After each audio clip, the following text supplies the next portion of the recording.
the trade deadline of Major League Baseball is over.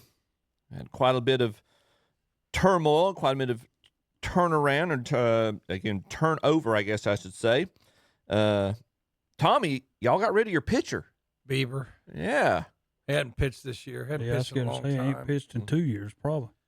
Yeah, they got the number 2 prospect. Now, who do they trade him to? They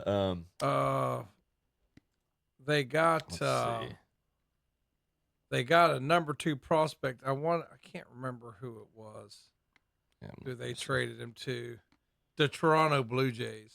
Yeah, that's it. They traded Bieber. They got they got like their number 2 like pitching prospect in their organization. So, right-handed pitching prospect Call Steven. I think that was it too. I think it was just player for player. I think it was a pretty simple trade, but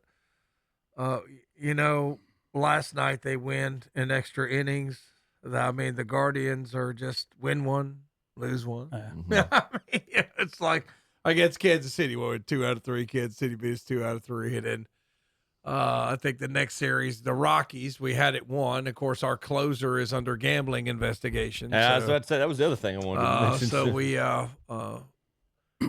we lost that game. We were up in that game and lost it. They're saying he could be out for a month or so during the investigation. Like I heard somebody say it's September before he's going to be coming back. I don't know. I don't. I haven't really read enough to speak about. I know he's been suspended. I know there's an investigation. And I know it's like when you got the best closer in the game and you're a marginal team, you need that. I mean, we're only maybe a game and a half, or last time I looked, maybe a game and a half out of the wild card. 3. Mm-hmm. Is it 3? Yeah, you're 3 games back. Kansas City 3.5. Okay, of the top spot or the last spot, Terry? The last spot. Okay, yeah. I know there's a few games out. Yeah. So, like you talked about trading some of your pieces, like you talked about trading Quan and talked about trading. Well, you can't trade Colossae now. I mean, I don't think can you trade a guy who's suspended? If another team wants him, that's yeah. How bad do they want him? Yeah. So, it's I'm glad that Quan was not traded, because that's all they talked about was him getting traded, trading their pieces.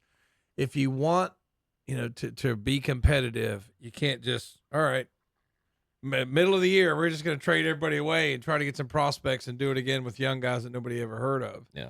But that's basically what they did with the Bieber trade, right? Mm-hmm. So we're going to trade an all-star, and then we're going to try to get this kid who's got all-star talent for a couple of years before we have to pay him. And that's Cleveland, that's Kansas City, that's a lot of teams, Terry. That's the way they have to do it, and it sucks. You know what I mean? So I'm glad we get to. They didn't like sell the farm, because a lot of teams do. You got to try to make the play. If you're close, Terry, you got to try to make. You got to try to build the culture, because thinking from a free agent, if you're not real serious about winning, why would I want to go there? Why would I want to go to that city? So like I said, I'm glad it's in place. I mean, I just don't. That Central. They're probably playing for the right to get whipped in the wild card game there. Yeah. I mean, they're probably playing for that privilege. Steven was the Blue Jays' number 5 prospect. He was a second-round pick in the 2024 That's what draft. it was. He was a second-round pick. I was thinking the fifth. He was a top prospect. Yeah, and he now, after the trade, he's now ranked as the top pitching prospect in the Guardians farm system. So just with that trade, he may pitch this year, man. And they traded Paul, is it Sewald to the Tigers. They just got back cash considerations for him. Yeah, I saw that wasn't a big deal. And then they claimed right-handed pitcher Carlos Hernandez off the waivers from the Detroit Tigers. All right, that always makes a big difference. Hope to help improve and develop him into a bullpen. Did the Braves do anything? Let's look and see. I don't think they did. No, they much. kept Ozuna. He was supposed to be one of the guys on the trade, and he stayed, and there was another guy, the reliever, their closer. They didn't Iglesias. Yeah, he stayed. So they didn't do any of that. And, for me, it's like this. Anybody that's a Braves fan, you don't want that. I mean, so they started off bad. You're having a bad year. Everybody gets down on everybody. You lost some key players. Now you lost Acuna again. I mean, it's just so much stuff that's happened to them this year. Keep your bait where it's at. because next year you'll be wanting to play. The problem to is prove yourself. This is the second year in a row they've been saying that. The injury bug has bit them twice in a row. They're starting to look like the Green Bay Packers in terms of their health and being able to keep their guys on the field. That's just part of it, though. You don't do a fire sale because the injury bug. I know. Well, so that's like Boston. I mean, in the NBA, they got rid of everybody. I don't know why you do that. Atlanta, just get through this year, come back with all your pieces next year because you got a good group. Every member currently right now, every member of their opening day starting rotation is on the disabled list right now. Yeah, is on the injured list. I saw a meme on the or something. It showed all this is day one. This is now. It's like It's tough, man. It's tough when you guys go down, man. It's tough to replace one or two starters. How are you going to replace the whole starting rotation? That's like or Kansas a closer. City. You know what I mean? It's just tough. Kansas City we went and got Mike Yastrzemski, and what does he do his first time? He hit a home run his first at bat, didn't he? First a home run, right off. So I'm like, okay, that's what we've been needing, a hitter. Yep. So that's looking at that. Didn't see where Kansas City stood there. They're right behind. So they're 3.5. So they're right there with Cleveland. Beat Toronto last night 9-3. Thank you for that, by the way. Yeah. Appreciate that. And us in the AL East appreciate that as the Yankees have decided to nosedive. And the Yankees were fairly active, surprise, during the trade, leading up to the trade deadline. Not a big splash. Everybody thought they were going to get the third baseman that ended up going to Seattle. There was talks that they might get A's closer and former Gardner-Webb pitching standout Mason Miller, but Miller ended up with the Padres. How about that?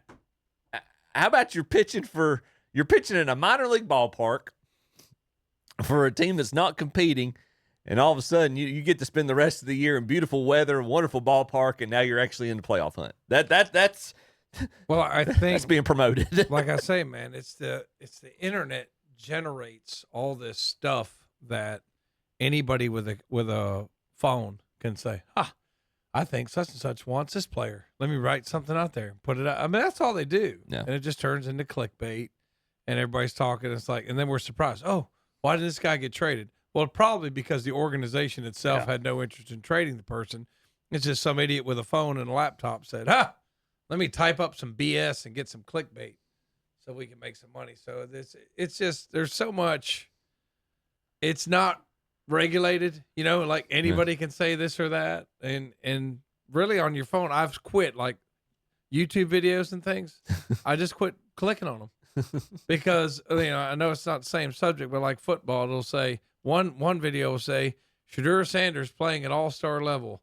Next video says Shedeur Sanders likely to be cut by Browns, and it's like the titles. Like, come on now. The misleading of these titles, and it doesn't matter the subject. Like you will be shocked when you see this. Shocked. Yeah, you'll be shocked. And you know what was kind of the Mendoza line for me?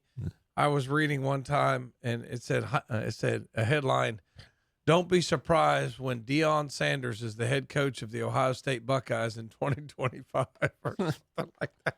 And I'm like, okay, I'm done. Well, wait for it. Season hadn't started yet. I'm done with it.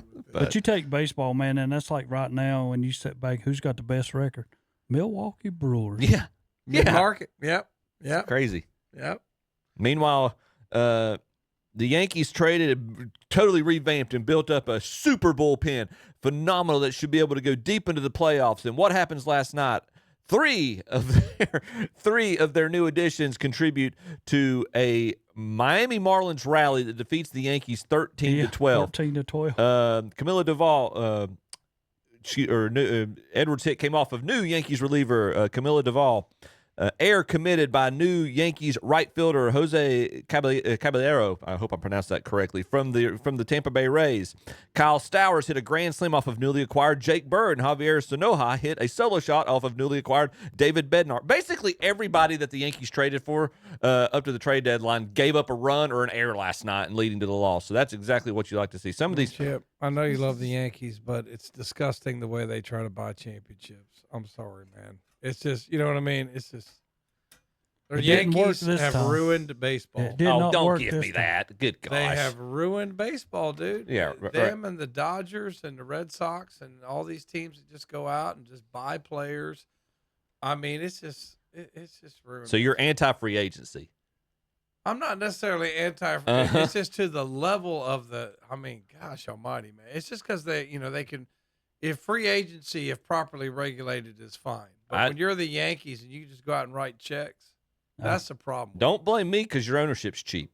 No. Don't blame the Yankees. I mean, now I kind of wish there was like 3 teams in New York or something. Split it up. now that came to a head this way. I don't know. Did y'all see the report about the dugout or the clubhouse meeting between the commissioner and the Phillies?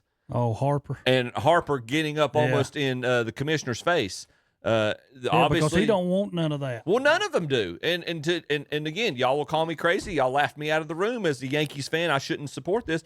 I agree with Tom. There should be a salary cap. It should. I don't want some kind of yeah to make the product itself better. Well, they would argue. They would argue they're doing that right now with the luxury tax tiers. It's a little better than it was. But I will say that it's a little better than it was. But it's just.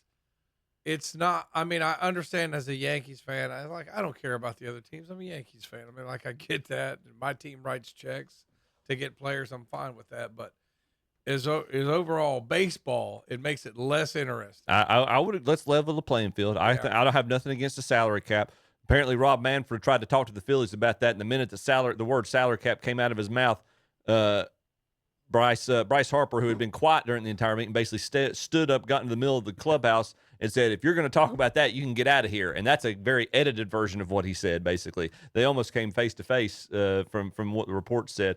Things did cool down. One of the Nick Castellanos, I think, kind of stepped in and tried to defuse the situation. They ended up shaking hands before they left. But this is.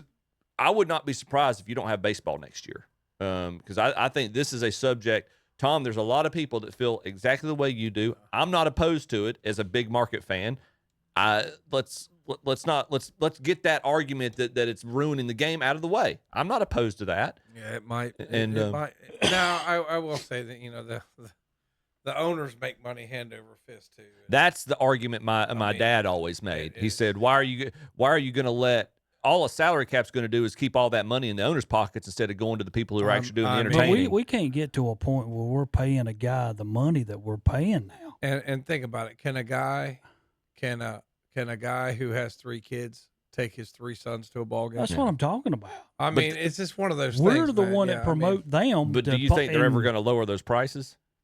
I don't know. I mean, you would have to. You hate to say it, but because I'm a capitalist as much as anybody. Mm-hmm. But until it's like, okay, man, you guys have gotten a little carried away with this, have you not? But I guess if there's people willing to pay, it's just that, that's what the market bears. That's what the market bears. But I don't know. You look at the long-term consequences. If, how do kids build interest in the game? Well, their dads can afford to take them to the game, right? Mm-hmm. And when you take that away and they can't afford it anymore, I mean, to give a small parallel, look at like Little League Baseball. What's happened in Little League Baseball? Well, there's a select few that can afford to travel and pay money and all that, do all that on the weekends. And look at your Little League Baseball. It's almost non-existent. It's almost not a thing anymore because people have been priced out. People can't afford it. People don't have the means. And I think it's led to like a little bit of decline in interest of kids. Like Terry, you and I have been in the schools a long time. Man, in the 90s, everybody had on a Braves T-shirt, man. Yeah. Oh, yeah. It's like the kids love the Braves. They'd always have on their Braves T-shirts but you can just tell. I don't know if the same level of interest is there with the kids anymore. There's the baseball dudes. There's always going to be baseball dudes. Mm-hmm. But as a mainstream product, do you want to turn baseball into a cult? Do you want to turn it into just people who can afford it, have the means? Daddy doesn't have to work on Saturdays to buy Christmas presents, so now I can take you I can drive you to Durham so you can play 3 baseball games on a Saturday. I mean, it's the same thing. I mean, it's just kind of, there's a limit. You know what I mean, Terry? Yeah. There's the limit, Mm-hmm. There's multiple factors leading into the point you're making, Tom, and I don't disagree with you. I think it's folks being priced out. The traditional way, or the old school way of how kids got into the game. Everybody played. When we were kids, yeah. Hell, I played. I wasn't any good at anything. I played Little League Baseball, man. You know what I mean? And you would talk about it at school. You know Yep. what team I play for? 4-Star Sports. Not a thing anymore. Doesn't even exist. But you know what, Terry? It's like everybody played. You know, my buddy Shane down the street, he played. Pasco played. He still talks about it today, you know, at the local leagues. Yeah.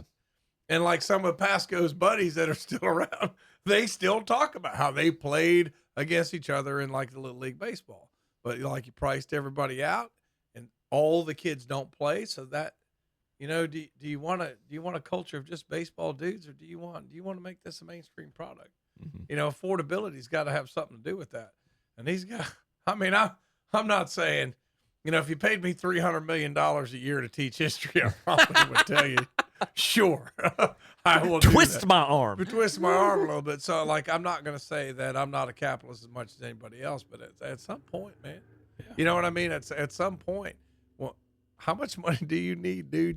Do you really need 300 million? I mean, I guess money's one of those things where no matter how much we have, we want more, and that's just the way we're wired, and I get it. But at the same time, man, I mean, what are the interests of the game? Is that in the best interest of the game? Why is this so difficult for you? You've got guys in the other major sports that are making money hand over foot. Why is this such a difficult issue for Major League Baseball? I don't know. I mean, like even I'm just telling you, basketball. When I first started teaching, kids that have on Hornets jerseys or Michael Jordan, you know what I mean? Or, you know, they were just into it more. You don't see that no more. You don't see it as much. That's what I'm saying, man, because the parents you know, probably can't afford the shirt. Right. Or like a lot of the stuff's on cable. You got to have the streaming service to watch That's the what game. I'm saying. Well, and here's the, You know, I mean, it's just. but here's the other part of that. If you've got the streaming service, a lot of the quality of the video now, I don't want it. But it's not even that. Well, Chip, it is for some people. Ask a lot of college sports information guys. Fans don't want to spend the money to go to the event live when they can just go sit at home and watch it in the comfort of their own home. That's another part of it. Because of the price difference. So that's that part too. Well, I mean, Chip, we're in this era of people enjoy experiences, do we not? People enjoy experiences. I think that going to a ball game is an experience, is it not? That's you and Terry and I would agree with that. Well, when you got kids that this is their experience. No, It is.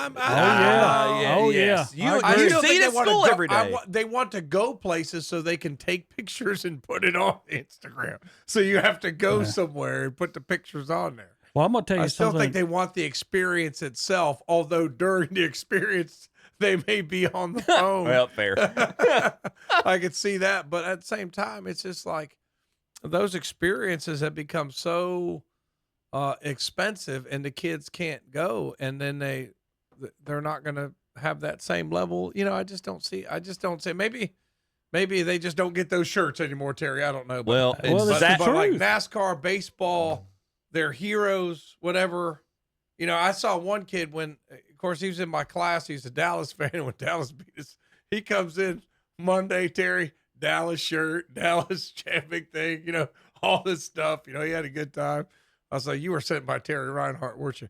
But I was actually glad to see it. You know what I mean? I was glad to see the kids into it. Zach sent in a text, and he makes a good point as well. He's talking about the NBA, but he says the style of play turns me off from the NBA. And this is where, again, the phone and the generation we're in, the TikTok generation, you want the quick hit, you want the short video. Baseball, for all the things that they've done to try to speed up the game, is still too slow for this generation in a lot of ways. Basketball, the style of play is boring as I'll get it. That's why football's outpacing both of those sports in terms of viewership. I know Kevin hates it though. Like I was listening to the game last night. The Indians. I don't even want to get into that. The Guardians, whatever. I like what they've done to end the game. I mean, you know, I like it because it makes it exciting. You know what I mean? I think it does that excitement, and you're not going to have 18-inning games anymore. You know what I mean? And I don't think anybody wants that.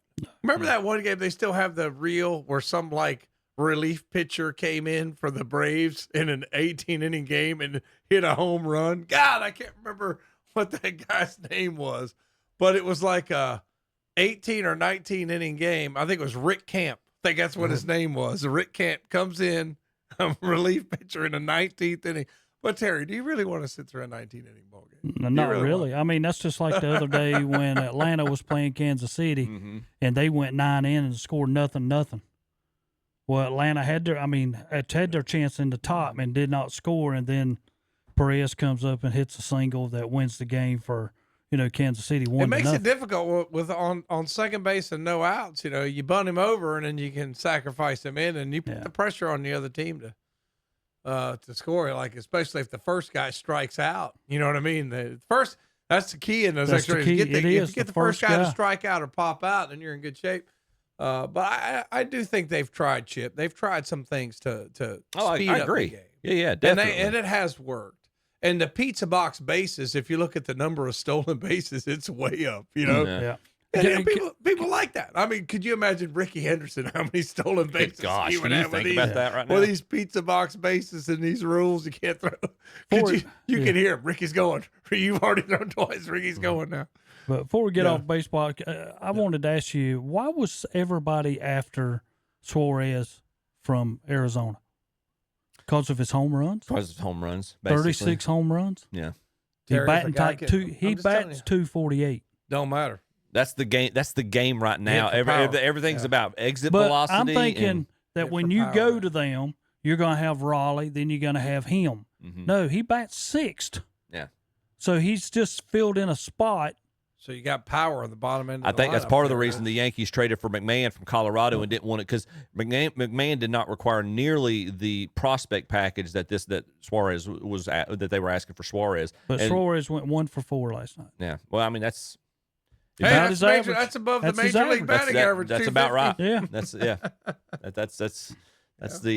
a modern day good hitter right there. If you get one hit and one you hope it hits a home run. There you go. And then you got to understand American League, the National League type of pitching he's going to get is probably going to be different. And he's batting sixth. Mm-hmm. He went into them with 36. I bet by the end of the year he does not have 50. You might be right. That's not a bad. It's not a bad prediction. Kyle Raleigh keeps racking them up right now. Yeah, he does. He's on the same. I just don't think this is a. I mean, everybody wanted him. The Yankees wanted him. Everybody wanted him. They thought about it. McMahon just didn't require as much prospect to trade, and so it paid. And he's a better defensive option. Plus, the Yankees have McMahon through 2026, maybe through 2027. So Tom, there's another prediction you put down on your blog that I said, like y'all won't win 53 games over the next 7 years. Terry, we might not be here 7 years from now. That's true. That's true. I'm just trying to get to next year. Yeah. Tomorrow. Let's get to tomorrow. At my age, we're just trying to get to the next year. That's if I get to the next year, I'm doing good, Terry. Real quick, take a look at the standings again as we look for both leagues. In the AL East, again, Toronto leads by 3.5 over New York, by 4 over Boston. Detroit lead best. Actually, Detroit and Toronto now tied for the best record in the American League. They're up 8 games over Cleveland, 8.5 over Kansas City. Houston's taking the lead, and they picked up Carlos Correa, who's now going to play third base for them. They are leading Seattle in the AL West by 3.5 games. The wild card in the American League right now, it's New York, Boston, Seattle have the 3 wild cards. With Texas 2 games back, Cleveland 3 games back, and Kansas City 3.5 games back. Looking at the National League, we've got Philadelphia and the Mets duking it out for the top spot in the NL East. New York or Philly up by half a game right now. Milwaukee, as Terry mentioned, with the best record in baseball right now, 65-44. They lead the Cubbies by a game in the Central. And then over in the West, you got the Dodgers leading. They're up 3 games over San Diego in the NL West. Looking at the NL wild card, the Cubs, the Mets, and the Padres right now lead the wild card. The Cincinnati Reds are behind by 3.5 games. That's your baseball look. Any last comments? 14.5. Yeah, you can kind of mail it in, basically. So stick around. We're going to take a quick break here and make sure JP actually hears this easy. It looks like he might have gotten a phone call. But stick around. You're listening Saturday Morning Shock Jocks. We'll come back. We're going to still cover football. We'll see what's going on in the world of golf as we wrap up here. And we'll be back shortly. Saturday morning Sports Talk Shock Jocks. We'll be right back after these messages.